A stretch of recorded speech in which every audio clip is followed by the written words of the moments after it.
Thank you all. Sundarban college of technology ছাত্রীরা,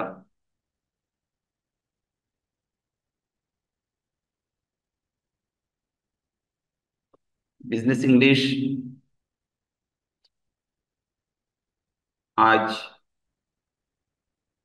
চতুর্থ class ICT ডিপার্টমেন্টের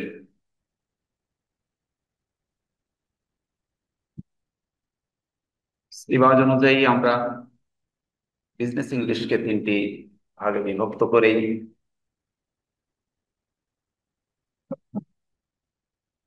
আলোচনা এবং পরীক্ষার প্রস্তুতি নিয়েছি বা নিচ্ছি। তো বিজনেস ইংলিশে এখানে আমাদের তিনটি গ্রুপ রয়েছে। গ্রুপ তিনটির প্রথম যেটি হচ্ছে সফট স্কিল, এবং দ্বিতীয়টি হচ্ছে স্পিকিং স্কিল, এবং থার্ড যে গ্রুপটি রয়েছে গ্রুপ সি, এটি হচ্ছে রাইটিং স্কিল। আমরা স্পিক সফট স্কিলের মধ্যে এমসিকিউ আকারে কিছু প্রশ্ন এখানে বরাবরই ক্লাসে নিয়ে আসি। তো এমসিকিউ যে প্রশ্নগুলো এখানে আসে বরাবরই, এই প্রশ্নগুলো সবই ভিন্ন ভিন্ন সোর্স থেকে আসে। গ্রামার এবং জিকে অর্থাৎ জেনারেল নলেজ সবকিছু মিলেই এই প্রশ্নগুলো আসতে দেখা যায়। তো আমরা এখানে স্ক্রিনের মধ্যে পাঁচটি এমসিকিউ তুলে ধরেছি, এবং প্রথম যে এমসিকিউটা এখানে নিয়ে আসছি, এই এমসিকিউ কোশ্চেনটা আমি ইতিপূর্বে আপনাদের ক্লাসে আলোচনা করেছি। আজ এটা রিপিট করছি। তো এখানে নাম্বার ওয়ান, সফট স্কিলের মধ্যে 7 মার্কস থাকবে, প্রত্যেকটি এমসিকিউ এ 1 মার্কস থাকবে। এখানে যে প্রশ্নটা আমরা নিয়ে আসছি, our teacher teaches us English gap mathematics, এই গ্যাপের মধ্যে আমরা চারটা অপশনের কোনটা আমরা এখানে বসাবো সেটা নিয়েই আমাদের আলোচনা। তো এখানে আমাদের চারটা অপশন রয়েছে। এই চারটি অপশনের প্রথমটি হচ্ছে অ্যাকুস,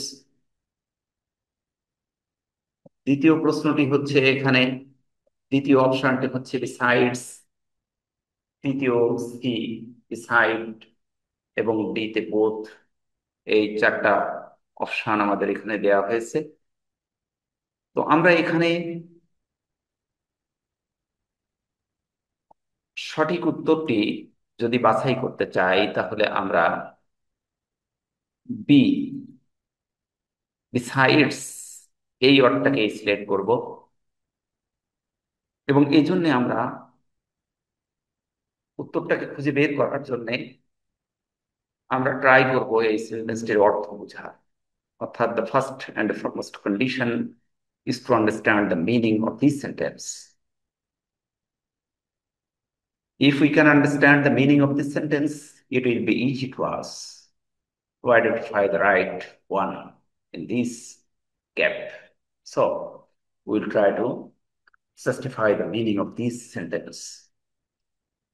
Our teacher, আমাদের শিক্ষক, teaches us English, ইংরেজি শিক্ষা দেয়। Besides mathematics, পাশাপাশি তিনি ম্যাথমেটিক্সেও শিক্ষা দেন। অর্থাৎ ইংরেজি শিক্ষা দেন, সাথে তিনি ম্যাথমেটিক্স গণিত শিক্ষাও তিনি আমাদেরকে দেন। তো আমরা এই সলিউশনের মধ্যে চেষ্টা করব try to find out the right one based on the meaning of the option. অপশনগুলোর অর্থের উপরে ভিত্তি করে সঠিকটাকে খুঁজে বের করার চেষ্টা করব, এবং এই জন্যে আমাদের এই অপশনগুলো ওয়ার্ডের অর্থ জানতে হবে। অর্থাৎ we have to know the meaning of the options. এই অপশনগুলোর অর্থ জানতে হবে। তো আমরা সলিউশনের মধ্যে এখানে দেখছি অপশন এ অ্যাকোস, যেটা আমাদের দেয়া হয়েছে। অ্যাক্রোজের অর্থটা যদি আমরা জানার চেষ্টা করি, তাহলে দেখবো across means from one side to the other. Across হচ্ছে একটা পাশ থেকে আর একটা পাশে যাওয়া। একটা পাশ থেকে, যেমন আমি অ্যাক্রস দা রোড, আমি রোডটাকে পেরিয়ে গিয়েছি, অর্থাৎ এক সাইড থেকে অন্য সাইডে গিয়েছি। এখানে ইংলিশ এবং ম্যাথমেটিক্স যেহেতু দুইটা সাবজেক্ট, এই জন্য এই শব্দ অ্যাক্রোসটা আসলে গ্রহণযোগ্য নয়। It does not fit the context of teaching two subjects, অর্থাৎ দুইটা বিষয় টিচিং দেওয়ার ক্ষেত্রে, শিক্ষণ দেওয়ার ক্ষেত্রে, শিক্ষণ দেওয়ার ক্ষেত্রে, টিচিং এর ক্ষেত্রে কিন্তু it does not fit the context of teaching two subject. দুইটা সাবজেক্টের বেলায় এই অ্যাক্রোস শব্দটা প্রযোজ্য নয়, কারণ এর অর্থ হচ্ছে এক সাইড থেকে অন্য সাইড। অপশন বি, বিতে আছে besides. Besides means in addition to, অর্থাৎ অধিকন্ত, আরো একটা স্থলে ওইটি সহ আরো একটি, এরকম ধরনের তথ্য, তথ্য প্রদান করতে, ইনফরমেশন সার্ভ করতে আমরা বিসাইডস শব্দটা ব্যবহার করি। This is the correct option because it indicates that English is another subject taught in addition to mathematics. ইংলিশটা হচ্ছে একটা সাবজেক্ট এবং এর পাশাপাশি তিনি এডিশন টু, অধিকন্ত, তিনি ম্যাথমেটিক্সটাও শিক্ষা দেন। এরপরে বিসাইড যে অপশনটা রয়েছে, বিসাইড এবং বিসাইডস, তো বিসাইডটা হচ্ছে next to or by the side of, next to অর্থাৎ পাশে অর্থ প্রকাশ করতে এই বিসাইড শব্দটা ব্যবহার করা হয়। আর বিসাইডস যখন আমরা এখানে এ যোগ করব, তখন অধিকন্ত অর্থ প্রকাশ করবে। এই যে বিসাইড শব্দটা এখানে রয়েছে, এটা হচ্ছে আমরা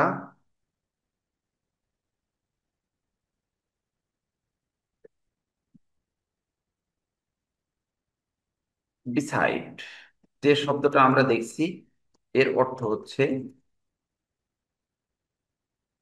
আর একটা হচ্ছে আমাদের বিসাইডস। তো বিসাইড শব্দের অর্থ হলো পাশে।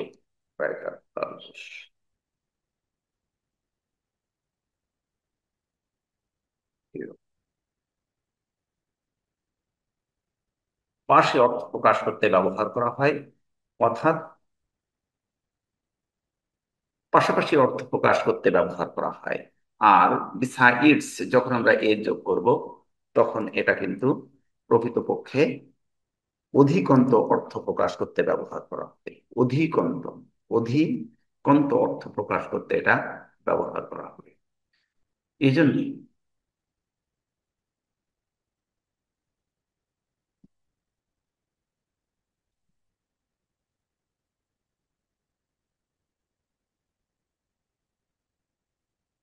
অধিকন্ত এই অর্থ প্রকাশ করতে ব্যবহার করা হবে, আর এটা পার্শ্বে অর্থ প্রকাশ করতে ব্যবহার করা হবে।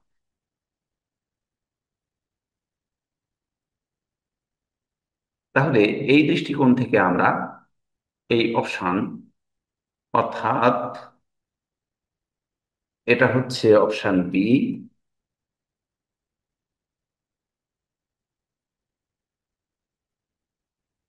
সি, এবং এটা হচ্ছে অপশন বি। তাহলে এটাকে কিন্তু আমরা উত্তর হিসাবে, অ্যান্সার হিসাবে সিলেক্ট করব, বিসাইডস। তো বিষয়টি যেহেতু পূর্বে আলোচনা করেছি, এজন্য এ নিয়ে আর বিস্তারিত আলোচনা করার প্রয়োজন নাই। এটা হচ্ছে আমাদের অ্যান্সার।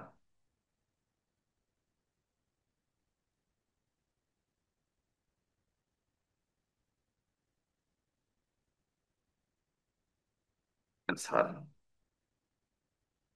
এখানে আমরা অপশনে দেখছি বি বিসাইডস এবং সি হচ্ছে বিসাইড। তাহলে এখানে কিন্তু অপশনটা আমরা কি নিলাম, এটা হচ্ছে,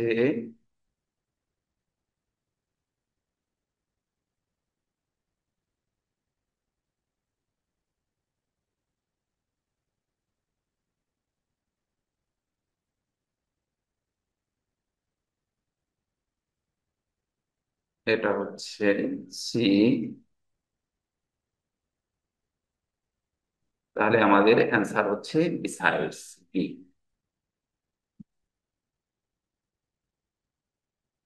এরপরে আমরা অপশন 2 নম্বর এমসিকিউতে আসি। দি package arrived gap the expected delivery date। প্যাকেজটা অর্থাৎ যে কোনো একটা প্যাকেজ, ধরে নেন কিছু বই হতে পারে বা খাতা হতে পারে, এরকম ধরনের একটা প্যাকেজ অ্যারাইভ, এটা উপস্থিত হয়েছে।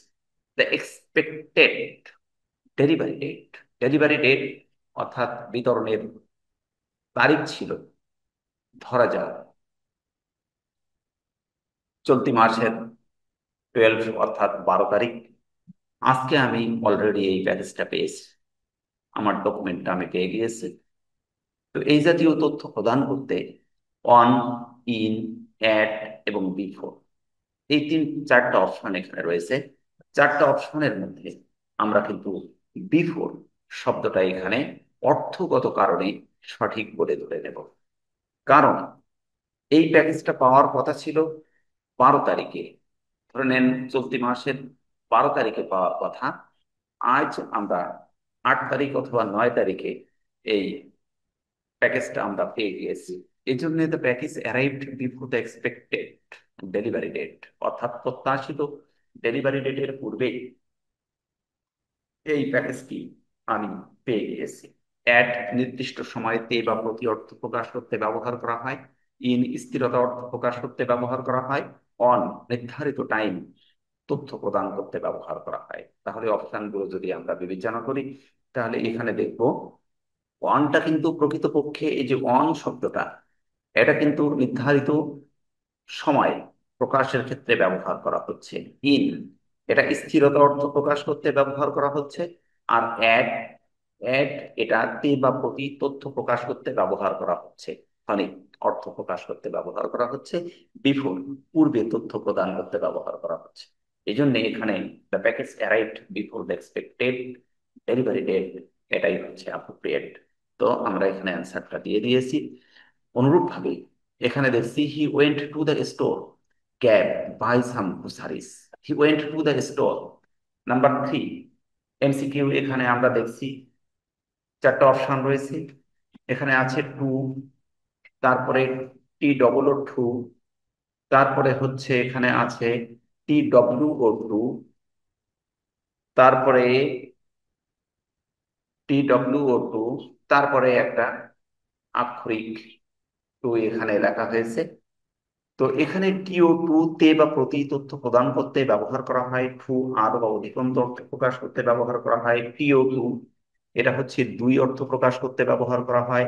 এবং গাণিতিক সংখ্যায় যে দুইটা ব্যবহার করা হয়েছে এটা তো আছেই। এই চারটা অপশনের মধ্যে কোনটা কারেক্ট সেটা আমাকে খুঁজে বের করতে হবে। তো অ্যান্সারে আমরা এখানে টিও টু দিয়েছি, went to the store to buy some groceries things. এবং কেন আমরা এখানে টিও টু ব্যবহার করব? টিও টু শব্দটা এই জন্য ব্যবহার করব, যদি কোনো ব্যক্তি কোনো জায়গায় গমন করে, সে কোনো উদ্দেশ্যকে সাথে নিয়ে কোনো উদ্দেশ্যে কোথাও গমন করে, তাহলে সেই ভার্ব অর্থাৎ নন ফাইনাইট ভার্বের পূর্বে আমরা টু বসাবো। তো এখানে এই সেন্টেন্সটি হচ্ছে সিম্পল সেন্টেন্স। সেন্টেন্সটি কোন সেন্টেন্স আমরা বলছি? এই সিম্পল সেন্টেন্স। এই সিম্পল সেন্টেন্সের মধ্যে একটা ফাইনাইট ভার্ব থাকবে এবং অন্যগুলো নন ফাইনাইট ভার্ব থাকবে। তো আমরা try to find out the non-finite verb in this sentence. In this sentence, the word went. The word went is treated as a finite verb. এই went শব্দটা হচ্ছে কি ফাইনাইট ভার্ব। যেহেতু সিম্পল সেন্টেন্সের মধ্যে ফাইনাইট ভার্ব কয়টা থাকবে? একটা। তো এই ওয়েন্ট শব্দটা হচ্ছে finite verb. Finite verb. Went শব্দটা আমরা কি বললাম? Finite verb. আর একটা সিম্পল সেন্টেন্সে কয়টি ফাইনাইট ভার্ব থাকবে? একটি ফাইনাইট ভার্ব। তাহলে আমরা ফাইনাইট ভার্ব কিন্তু আলটিমেটলি এখানে পেয়ে গিয়েছি, সেটা হচ্ছে ওয়েন্ট। এখন যদি এই সেন্টেন্সের মধ্যে একাধিক ভার্ব থাকে, তাহলে সব ভার্বগুলোকে অবশ্যই কোন ভার্ব হতে হবে? নন ফাইনাইট ভার্ব। কোন ভার্ব? নন ফাইনাইট ভার্ব হতে হবে, নন ফাইনাইট ভার্ব। নন ফাইনাইট ভার্ব এখানে, এই নন ফাইনাইট ভার্ব মূলত কত প্রকার আমরা জানি যে non finite verb are in three. এটা হচ্ছে কি, কত প্রকার বললাম? নাম্বার ওয়ান হচ্ছে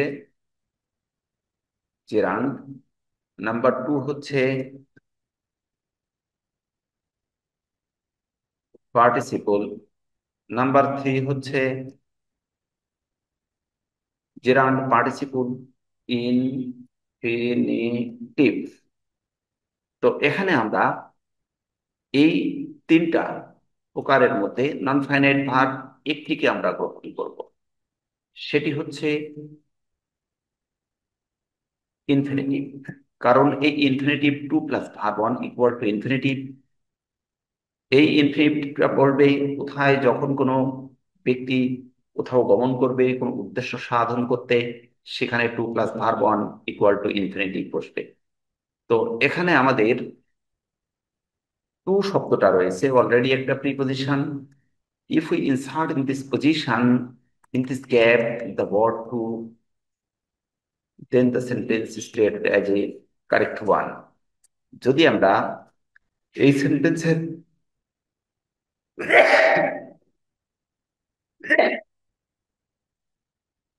যদি আমরা এই সেন্টেন্সের মধ্যে প্রিপজিশন টু কে ব্যবহার করি, তাহলে গ্রামাটিক্যাল রুল অনুযায়ী এই সেন্টেন্সের মধ্যে হি ওয়েন্ট, ওয়েন্টটা ফাইনাইট ভার্ব হিসেবে কাজ করবে, এবং টু বাই এই যে শব্দটা রয়েছে এটা আসলে non finite equal to infinitive হিসেবে কাজ করবে। Then the meaning of this sentence is created as a, সে গিয়েছিল স্টোরে কিনতে কিছু মুদির মালামাল।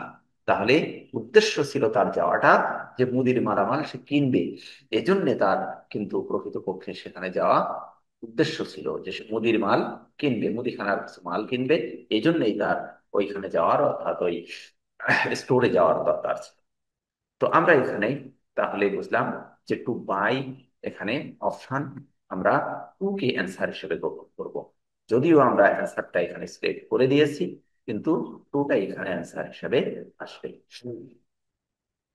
এরপর আমরা নাম্বার ফোর, নাম্বার ফোর এখানে যে অপশনটা আমরা দেখছি, নাম্বার ফোরে দ্য সান ইজ শাইনিং, সানটা কিরণ দিচ্ছে, সানটা কি করছে, কিরণ দিচ্ছে। দ্য সান ইজ শাইনিং, সান কিরণ দিতেছে, সূর্য কিরণ দিতেছে। And the birds are singing, it's a day, it's a day, gap day. এখানে বিউটি, বিউটিফুল, বিউটিফাই এবং বিউটিফিকেশন চারটি অপশন রয়েছে। তো আমরা এই সেন্টেন্সটি কারেকশন করার পূর্বেই আমরা দেখব যে সেন্টেন্সের কোথায় আসলে গ্যাপটা রয়েছে। গ্যাপটা হ্যাজ দ্য পজিশন, গ্যাপ, গ্যাপের পজিশনটা কি? গ্যাপের পজিশনটা হচ্ছে ডে নাউনের পূর্বে। ডে, এই যে ডে শব্দটা হচ্ছে প্রকৃতপক্ষে এখানে কি বললাম, ডেটা হচ্ছে নাউন, ডেটা নাউন। তো আমাদের সূত্র অনুযায়ী নাউনের পূর্বে কি বসবে? Adjective plus noun, adjective plus noun, এটা একটা সূত্র। এই সূত্র অনুযায়ী যদি আমরা এখান থেকে, অর্থাৎ এই অপশনগুলো থেকে আমরা অ্যাডজেক্টিভকে খুঁজে বের করার চেষ্টা করি, if you try to find out the adjective then the sentence stated as right one.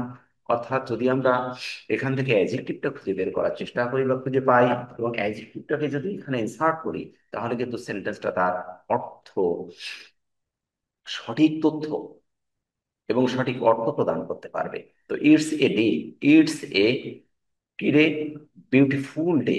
তো এই সেন্টেন্সের এই অপশনগুলোর মধ্যে আমরা যদি বিউটি, বিউটি শব্দের অর্থ হলো সৌন্দর্য, বিউটি শব্দের অর্থ কি? সৌন্দর্য, এটা নাউনে আসে। এরপরে বিউটিফুল যে শব্দটা রয়েছে, এই বিউটিফুল শব্দটা হচ্ছে এজেক্টিভ, এটা এজেক্টিভ হিসেবে আসে, এজেক্টিভ। এরপরে আমাদের যে অপশনটা রয়েছে এটা হচ্ছে ভার্ব, বিউটিফাই। এরপরে আমাদের বিউটিফিকেশন, এটাও হচ্ছে নাউন। তো আমরা দেখছি এই সেন্টেন্সের মধ্যে we see that in this option the two words, two words are treated as a noun and the other one and the other one is treated as adjective beautiful and the other beautify is treated as verb. So আমরা এখানে কি করব? In this position the word adjective is inserted in this position because the word day is treated as a noun এবং নাউনের পূর্বে আমরা সূত্র মতে অ্যাডজেক্টিভ বসাবো। এই জন্য এখানে অপশন কোনটা? আমাদের বিউটিফুল অ্যাডজেক্টিভ। বিউটিফুল অ্যাডজেক্টিভ এই শব্দটাই হচ্ছে অ্যাপ্রোপ্রিয়েট। তাহলে আমরা এখানে উত্তর হিসেবে এটাকে সিলেক্ট করতে পারি। অ্যান্সার কি? তাহলে অ্যান্সার হচ্ছে no beautiful. Option B beautiful.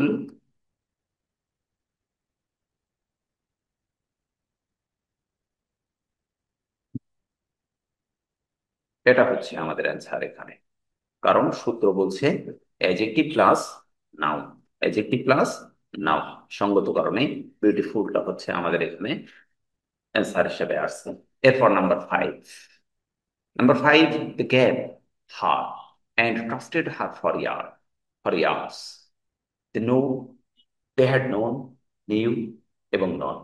তো এখানে আমাদের এই সেন্টেন্সটি আসলে প্রকৃতপক্ষে যে সেন্টেন্সটি দেখছি দি গ্যাপ হার,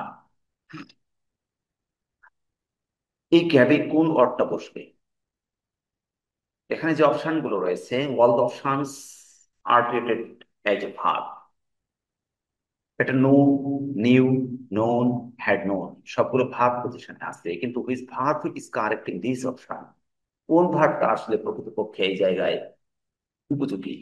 তো এখানে আমরা যে সেন্টেন্সটা দেখতে পাচ্ছি এই সেন্টেন্সটা প্রকৃতপক্ষে সেন্টেন্সটি সিম্পল কম্পাউন্ড কমপ্লেক্সের একটি। তো আমরা সূত্র মতে এটাকে আমরা কোন সেন্টেন্স বলবো? এটাকে আমরা সিম্পল সেন্টেন্স বলবো। এটাকে কোন সেন্টেন্স বলবো? সিম্পল। সেন্টেন্সটি আসলে সিম্পল। তো সিম্পল, সরি, সেন্টেন্সটি হচ্ছে কম্পাউন্ড সেন্টেন্স। সেন্টেন্সটি কম্পাউন্ড। তাহলে কম্পাউন্ড সেন্টেন্সের সূত্র মতে একটা কম্পাউন্ড সেন্টেন্সে দুইটা ফাইনাইট ভার্ব থাকবে। ফাইনাইট ভার্ব কয়টা কয়টা থাকবে? দুইটা। বিশেষ করে এগুলো অ্যান্ড, বাট এবং অর এই জাতীয় কনজাংশন দ্বারা যুক্ত থাকবে। তো আমাদের দে সাবজেক্ট রয়েছে এখানে। এই যে সেন্টেন্সটি আমরা দেখতে পাচ্ছি দে হচ্ছে সাবজেক্ট, এটা কি? সাবজেক্ট। সাবজেক্টের পরে আমাদের একটা ফাইনাইট ভার্ব আসতে হবে। তো ফাইনাইট ভার্ব এখানে কোন ফাইনাইট ভার্বটা আর কি? No verb one, had no, এটা হচ্ছে ভার্ব থ্রি পাস্ট পারফেক্ট টেন্সের ক্ষেত্রে ব্যবহার করা হয় নিউ, এটা হচ্ছে ভার্ব টু, এবং নন এটা হচ্ছে ভার্ব থ্রি। তাহলে এটা হচ্ছে ভার্ব ওয়ান। তারপর একটা হচ্ছে পারফেক্ট, এটা হচ্ছে পারফেক্ট টেন্সের ক্ষেত্রে ব্যবহার করা হয়। পারফেক্ট টেন্স এর ক্ষেত্রে ব্যবহার করা হয় এখানে হচ্ছে ভার্ব থ্রি, তারপর একটা হচ্ছে ভার্ব টু, এরপর একটা হচ্ছে ভার্ব থ্রি। তো আমাদের যে অপশন এখানে গ্যাপটা রয়েছে এই গ্যাপই প্রকৃতপক্ষে কোন অর্থটাই, অর্থাৎ কোন ভার্বটা আমরা এখানে গ্রহণ করব এটা আমাদেরকে জানতে হবে। যেহেতু সেন্টেন্সটি আমাদের এখানে কোন সেন্টেন্স? আমরা বললাম কম্পাউন্ড সেন্টেন্স, এবং কম্পাউন্ড সেন্টেন্সে উভয় পাশে সাবজেক্ট যদি একই থাকে তাহলে একটা সাবজেক্টকে উঠিয়ে দিতে হবে। যেমন they gave her and trusted her for years, এবং এই অ্যান্ড যে কনজাংশন রয়েছে এরপরে ট্রাস্টেড এই শব্দটা যেটা রয়েছে এই শব্দটা কিন্তু প্রকৃতপক্ষে ভার, অর্থাৎ ফাইনাইট ভার। এই যে ট্রাস্ট, এখন কম্পাউন্ড সেন্টেন্সের সূত্র হচ্ছে এটা হচ্ছে ফাইনাইট ভার। কম্পাউন্ড সেন্টেন্সের সূত্র হচ্ছে যে এই সেন্টেন্সের উভয় অংশে একই টেন্স থাকবে। তো আমাদের একটা টেন্সকে কিন্তু উন্মুক্ত করা হয়েছে এখানে। টেন্স পরবর্তী সেন্টেন্সের টেন্সটি উন্মুক্ত রয়েছে, এটা past indefinite tense. So according to the rule the first one stated as past indefinite. Rule অনুযায়ী কিন্তু প্রথমটা হচ্ছে এখানে পাস্ট ইনডেফিনিট। তাহলে আমরা নিউ, এই নিউ শব্দটা এখানে যদি আমরা ইনসার্ট করি তাহলে কিন্তু আমাদের সঠিক উত্তরটা হয়ে যাচ্ছে। তাহলে অপশান এই যে সি, এটাকে আমরা কিন্তু কারেক্ট বলবো। অপশান সি কে আমরা অ্যান্সার হিসেবে গ্রহণ করবো। কোনটা? Option C. কারণ সেন্টেন্সটি হচ্ছে কম্পাউন্ড, এবং কম্পাউন্ড সেন্টেন্সের এটা হচ্ছে অ্যান্সার।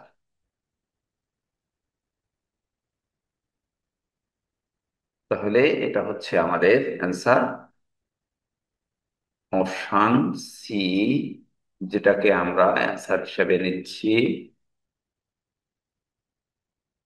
কারণ এই কম্পাউন্ড সেন্টেন্সের মধ্যে পরবর্তী অংশটা পাস্ট ইনডেফিনিট টেন্স, সো প্রথম অংশটাও পাস্ট ইনডেফিনিট টেন্স হবে। এরপর আমরা গ্রুপ বি তে, গ্রুপ বি এখানে আমরা দেখছি এই গ্রুপ বি তে স্পিকিং স্কিল, যেখানে প্রত্যেকটি সেন্টেন্সের মধ্যে 2 করে মার্কস থাকবে। এখানে আমরা একটা ছোট্ট কনভারসেশন নিয়ে আসছি, শর্ট কনভারসেশন। শর্ট কনভারসেশনটা কোনো বিষয়ের উপরে ভিত্তি করেই কিন্তু লেখা হয়নি। এরকম ধরনের ছোট ছোট কনভারসেশন আপনাদেরকে দেওয়া হবে। এখানে পার্সন এ এবং বি এর মধ্যে একটা কথোপকথন হচ্ছে। Hi, how is it going? B বলছে not bad, thanks, how about you? Person A বলছে pretty good, did you see that topic of conversation is game? তাহলে ডিড ইউ সি দ্যাট, তুমি কি এটা দেখছো লাস্ট নাইট? গত রাতে তুমি কি এটা দেখেছো? অর্থাৎ টপিক অফ কনভারসেশন এখানে বলছে গেম। তো পার্সন বি বলছে yeah, it was intense, I can believe even that happened. Person, I know, right? I also on the edge of my seat. Person B will say definitely, well, I should get going, but it was nice chatting with you. Person A will say, you too, talk to you later. তোমার সাথে পরবর্তীতে দেখা হবে। তো এই বিষয়টি কিন্তু নির্দিষ্ট একটা বিষয়ের উপরে ছোট্ট করে একটা কনভারসেশন তুলে ধরা হয়েছে। যেহেতু মার্কস টু, এই জন্য এরকম ধরনের কনভারসেশন আপনাদেরকে তুলে ধরা হবে ছোট্ট একটা বিষয়ের উপরে, যেটা নাকি অত্যন্ত সহজ এবং কি বলা যায় যে আপনাদের উপযুক্ত, সব ছাত্ররা যেন সহজেই এই জিনিসটা মুভ করতে পারে। ঠিক এরকম আঙ্গিকে ছোট্ট ছোট্ট কনভারসেশনের উপরে আপনাদের প্রশ্ন আসতে পারে। এরপরে আমরা আরেকটা প্রশ্ন, গ্রুপ বি এর মধ্যে একটা প্রশ্ন নিয়ে আসছি, what's public speaking, what are the quality of a good public speaker? Public স্পিকিংটা কি জিনিস, এটা প্রায় প্রশ্নে আসতে দেখা যায়। আমি বোধ হয় এই প্রশ্নটার উপরে বহু আলোচনা করেছি বলে আমার মনে হচ্ছে একটা ক্লাসে। তো আজ এই প্রশ্নটা আমি নিয়ে আসছি, যেহেতু এই প্রশ্নটা খুবই ইম্পর্টেন্ট, আপনাদের এই পরীক্ষায় আসার সম্ভাবনা খুবই বেশি। তো প্রশ্নটা আজকে একটু ভিন্ন আঙ্গিকে আমি এখানে তুলে ধরার চেষ্টা করেছি। আপনারা ঠিক এভাবে আপনাদের মতো করে, আপনাদের জ্ঞানের উপরে ভিত্তি করে আপনারা আপনাদের ভাষায় এই প্রশ্নের উত্তরগুলো লিখবেন। মার্কস কিন্তু এখানে 2 দেওয়া হয়েছে। তো পাবলিক স্পিকিং জিনিসটা কি? Public speaking is the act, এটা হচ্ছে একটা act of delivering a speech, একটা বক্তৃতা ডেলিভার করার একটা অ্যাক্ট, এটা একটা কাজ। For presentation to a live audience, অর্থাৎ আপনার দর্শক শ্রোতার সামনে আপনার বক্তব্য উপস্থাপন করা একটা কাজ হচ্ছে পাবলিক স্পিকিং। পাবলিক স্পিকিংটা হচ্ছে একটা কাজ, is the act of delivering a speech, speech প্রদান করার একটা কাজ, অর প্রেজেন্টেশন অথবা উপস্থাপন করার একটা কাজ। কোন জায়গায় আপনি উপস্থাপন করবেন? টু এ লাইভ,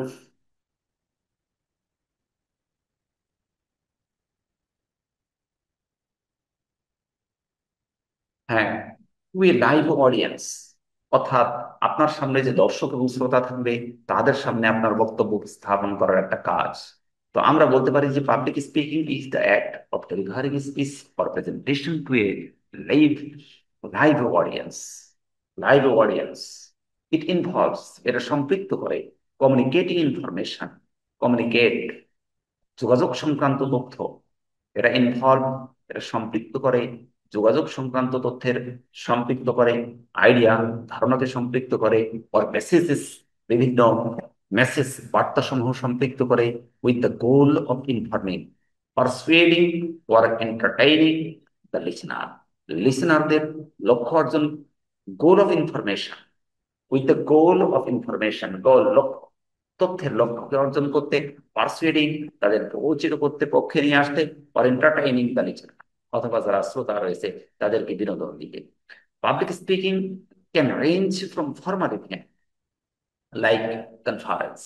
এটা হচ্ছে পাবলিক স্পিকিংটার ব্যাপ্তি হতে পারে। এটা কেমন ব্যাপ্তি হতে পারে? যে formal events like conference, conference থেকে শুরু করে more informal setting like social gathering, অর্থাৎ সোশ্যাল কোনো সামাজিক গ্যাদারিং এর মধ্যেও, গ্যাদারিং এর সামনেও এই ধরনের বক্তব্য উপস্থাপন করা লাগতে পারে। অর্থাৎ এটা ফর্মালও হতে পারে, আবার ইনফর্মালও হতে পারে। এটা প্রাতিষ্ঠানিক হতে পারে, অপ্রাতিষ্ঠানিক হতে পারে। যেমন আমি যে বক্তব্যটা এখানে উপস্থাপন করছি, এটা like a public speaking, because I am a teacher and you are the listener. Listener, so এটা হচ্ছে আপনারা এখানে শ্রোতা বা অডিয়েন্স, এবং আমি শিক্ষক হিসেবে এখানে টিচিং দিচ্ছি। সঙ্গত কারণে in this time I am treated as a public speaker. তো একজন পাবলিক স্পিকারের কাজ হচ্ছে তার বক্তব্য উপস্থাপন করা অডিয়েন্সের সামনে, অর্থাৎ জীবন্ত অডিয়েন্স যেটাকে বলা হয়। জীবন্ত অডিয়েন্স বলতে অডিয়েন্সের উপস্থিতিতে তার বক্তব্য উপস্থাপন করা, এবং এর ভিতরে সম্পৃক্ত থাকবে কমিউনিকেটিং ইনফরমেশন, অর্থাৎ যোগাযোগ সংক্রান্ত তথ্য থাকবে, ধারণা থাকবে, বার্তা থাকবে, এবং ইনফর্মিং, গোল অফ ইনফর্মিং, অর্থাৎ চূড়ান্ত লক্ষ্য অর্জনের মানে একটা বার্তা তার মধ্যে থাকবে। আর সেখানে থাকবে যারা লিসেনার, যারা অডিয়েন্স রয়েছে, তাদেরকে পার্সু করা, তাদেরকে বোঝানো, তাদেরকে বিনোদন দেওয়ার ক্ষমতা তার মধ্যে থাকতে হবে, অর্থাৎ ওই বক্তৃতার মধ্যে। তাহলে সেটাকে পাবলিক স্পিকিং বলা যাবে। আর পাবলিক স্পিকিংটা রেঞ্জ কোন জায়গা থেকে হতে পারে? এটা প্রাতিষ্ঠানিক, অর্থাৎ প্রতিষ্ঠান থেকে শুরু করে, প্রতিষ্ঠান থেকে শুরু করে সমাজের যে কোনো জায়গা পর্যন্ত এর ব্যাপ্তি থাকতে পারে। তো আমরা এখানে যে বিষয়টা দেখছি, দেখেন, the quality of a good public speaker. একজন পাবলিক স্পিকার হবে, বক্তব্য সবাই দেয়, কিন্তু সবার বক্তব্য সমানভাবে গ্রহণযোগ্য হয় না। সঙ্গত কারণে যে বক্তব্য সে উপস্থাপন করবে, এই বক্তব্যটা অবশ্যই হতে হবে must be appealing to the audience. অডিয়েন্সের কাছে অত্যন্ত আবেদন মুখর হতে হবে। If the speech is eligible, it's easyable to the listener, then they will try to expect it. তখন তারা এই জিনিসটাকে রিসিভ ইট, তারা কিন্তু এই জিনিসটাকে রিসিভ করবে। যদি সেটা সহজবোধ্য হয় এবং সুন্দর হয়, মার্জিত ও কাঙ্ক্ষিত হয়, তাহলে তারা গ্রহণ করবে। সো আপনাকে এজ এ পাবলিক স্পিকার হিসেবে আপনি যে বক্তব্য উপস্থাপন করছেন, অর্থাৎ যে বক্তব্য আপনি দেওয়ার চেষ্টা করছেন, এই বক্তব্যটার উপরে আপনার এক নম্বর গুণাবলী থাকতে হবে, আপনি কনফিডেন্স হতে হবে, আপনার আত্মবিশ্বাস থাকতে হবে এর মধ্যে। কনফিডেন্স, আত্মবিশ্বাস থাকতে হবে। কনফিডেন্স শব্দের অর্থ কি বললাম? আত্মবিশ্বাস। আপনি যখন কোনো বক্তব্য উপস্থাপন করবেন, এই বক্তব্য উপস্থাপন করতে যে আপনার মধ্যে কিন্তু আত্মবিশ্বাস থাকবে, কনফিডেন্স। কনফিডেন্স যদি না থাকে, তাহলে বক্তব্য দিতে যে কিন্তু এক কথা বলতে যে অন্য কথা চলে আসবে। সঙ্গত কারণে তখন কি হয়ে যাবে? এই বক্তব্যটা লক্ষ্যভ্রষ্ট হয়ে গেলে আপনি আপনার অডিয়েন্সের সামনে আপনার যোগ্যতা, আপনার যে কোয়ালিটিকে আপনি হারিয়ে ফেলবেন। You have lost your quality before the audience. If you don't, if you if you are affected the lack confidence, অর্থাৎ ল্যাক অফ কনফিডেন্স যদি আপনার থাকে, তাহলে সেক্ষেত্রে আপনি কিন্তু আপনার আত্মবিশ্বাসটাকে হারিয়ে ফেললে বক্তব্য আর সামনে এগিয়ে যেতে পারবেন না। এরপরে ক্লারিটি। ক্লারিটি শব্দের অর্থ হলো স্পষ্টতা। আপনি যখন কোনো কথা বলবেন, when you throw any space, you have to create clarity. আপনাকে অবশ্যই ক্লিয়ারিটিকে ক্রিয়েট করতে হবে, অর্থাৎ যে বক্তব্য আপনি দিবেন এটা স্পষ্ট হতে হবে। অস্পষ্টতা কোনো বক্তব্য, অস্পষ্ট কোনো বক্তব্য অডিয়েন্স কিন্তু কোনো অবস্থাতে গ্রহণ করবে না। এরপরে তাহলে নাম্বার 2, এগুলো কিন্তু বিশ্লেষণ করার কোনো প্রয়োজন নাই, জাস্ট এগুলো আপনারা লিখে দেবেন। এরপরে হচ্ছে আপনার, আমরা নাম্বার 3 পেলাম এনগেজমেন্ট। এনগেজমেন্ট মিন্স অন্তর্ভুক্তিকরণ, সম্পৃক্ততা বা অন্তর্ভুক্তিকরণ। সম্পৃক্ততা হতে পারে, অন্তর্ভুক্তিকরণ হতে পারে। সম্পৃক্ততা, আপনি আপনার বক্তব্যের পূর্বের বক্তব্যের সাথে পরের বক্তব্যের একটা সম্পৃক্ততা থাকতে হবে, একটা সমন্বয়তা থাকতে হবে, সামঞ্জস্যতা থাকতে হবে, সংস্রব থাকতে হবে। অর্থাৎ পূর্বের বক্তব্যের সাথে পরের বক্তব্যের মিল থাকতে হবে। যদি পূর্বের বক্তব্য এবং পরের বক্তব্যের মধ্যে মিল না থাকে, তাহলে কিন্তু ওই বক্তব্যটা প্রকৃতপক্ষে সার্থকতা বয়ে আনবে না। এরপরে অ্যাডাপ্টিবিলিটি। অ্যাডাপ্টিবিলিটি মিনস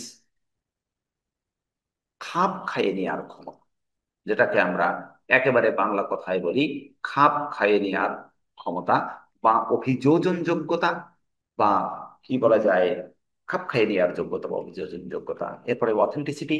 অথেন্টিসিটি শব্দের অর্থ হলো সত্যনিষ্ঠতা বা সঠিকতা, যেটাকে আমরা বলবো অথেন্টিসিটি। যে বক্তব্য আপনি দিবেন, এই বক্তব্যটা অবশ্যই অথেন্টিক হতে হবে। অথেন্টিক সত্যতা বা বাস্তবতা, অর্থাৎ বাস্তবতা বিবর্জিত কোনো বক্তব্য কোনো অবস্থাতেই গ্রহণযোগ্য হবে না। অর্থাৎ কাল্পনিক তথ্য যখন আপনি প্রদান করবেন, কাল্পনিক ভেগ কোনো ইনফরমেশন আপনি সার্ভ করবেন, তখন অবশ্যই আপনাকে বলতে হবে আপনার অডিয়েন্সকে যে this created as A vague event বা ভেগ ইনফরমেশন। এটা হচ্ছে ভেগ একটা গল্প। গল্পকে বাস্তবতা দিয়ে কোনো অবস্থাতে চালিয়ে দেওয়া যাবে না। এক্সাম্পল হিসেবে কোনো গল্প আসতে পারে, কিন্তু বাস্তবতার সাথে তাল মিলিয়ে আপনাকে কিন্তু অবশ্যই আপনার অডিয়েন্সকে বলতে হবে যে এটা হচ্ছে একটা স্টোরি, একটা গল্প বা একটা কাল্পনিক ইনফরমেশন মাত্র, নট রিয়েল ফ্যাক্ট। এই জিনিসটা আপনাকে জানাতে হবে। এরপরে নলেজ, জ্ঞান। এই জ্ঞানটা আপনার মধ্যে থাকতে হবে। যে বিষয়ে আপনি বক্তব্য উপস্থাপন করবেন, এই বিষয়ের উপরে আপনার যথেষ্ট জ্ঞান আহরণ করতে হবে। অর্থাৎ এই বিষয়ের উপরে যদি আপনার জ্ঞান না থাকে, যদি দখল না থাকে, তাহলে কিন্তু বক্তব্য দিতে আপনি ব্যর্থ হবেন। এরপরে অর্গানাইজিং পাওয়ার, অর্থাৎ সাংগঠনিক ক্ষমতা। আপনি আপনার অডিয়েন্সের সামনে দাঁড়িয়ে কথা বলছেন, কিন্তু আপনার সাংগঠনিক পাওয়ার হচ্ছে জিরো। সঙ্গত কারণে এই সাংগঠনিক ক্ষমতা যদি আপনার জিরো থাকে বা সাংগঠনিক ক্ষমতা কম থাকে, তাহলে অডিয়েন্স কিন্তু আপনাকে রিসিভ করবে না। তো এই বিষয়টা আপনাকে খেয়াল করতে হবে। এরপরে হচ্ছে পেশন। পেশন শব্দের অর্থ হলো আবেগ। আবেগকে কন্ট্রোল করতে হবে, must be control your passion. আবেগকে কন্ট্রোল, আবেগের উপরে ভিত্তি করে কোনো বক্তব্য উপস্থাপন করা যাবে না। আবেগকে নিয়ন্ত্রণ করতে হবে। তারপরে কি করতে হবে, আপনার বক্তব্যকে আপনি ডেলিভার করবেন, মানে through your space behind before the audience. এবং আপনাকে কি করতে হবে, ফার্স্ট কন্ট্রোল ইউর প্যাশন। আপনার আবেগকে আপনার সংবরণ করতে হবে। আবেগের বশবর্তী হয়ে বক্তব্য উপস্থাপন করলে এই বক্তব্যটা মিস্টেকেন, এটা ভুল হতে পারে, এটা ভুল হওয়ার সম্ভাবনা থাকে। এই জন্য আবেগকে কন্ট্রোল করে বক্তব্য উপস্থাপন করতে। এরপরে হচ্ছে অডিয়েন্স অ্যাওয়ারনেস, শ্রোতা সচেতনতা। শ্রোতা সচেতনতা অর্থাৎ শ্রোতা সম্পর্কে আপনাকে অবশ্যই সচেতন থাকতে হবে। যে আপনি বক্তব্য দিয়ে দিতে ঘন্টার পরে ঘন্টা আপনি বক্তব্য দিয়েই যাচ্ছেন, আপনার অডিয়েন্স, আপনার শ্রোতারা শুনতে চাচ্ছে না বা শোনার চেষ্টা করছে না, অথবা তাদের অনীহা দেখা দিয়েছে আপনার বক্তব্যের উপরে। অবশ্যই আপনার বক্তব্যটা এন্ডিং পজিশনে নিয়ে আসতে হবে এবং আপনাকে কি করতে হবে, ওই দিনের জন্য বক্তব্য ওখানে সমাপ্ত ঘোষণা করতে হবে। তাহলে আপনার শ্রোতারা অন্যদিন, অর্থাৎ নেক্সট, পরবর্তী ডেতে তারা কিন্তু আপনার আগ্রহটা হারিয়ে ফেলবে না।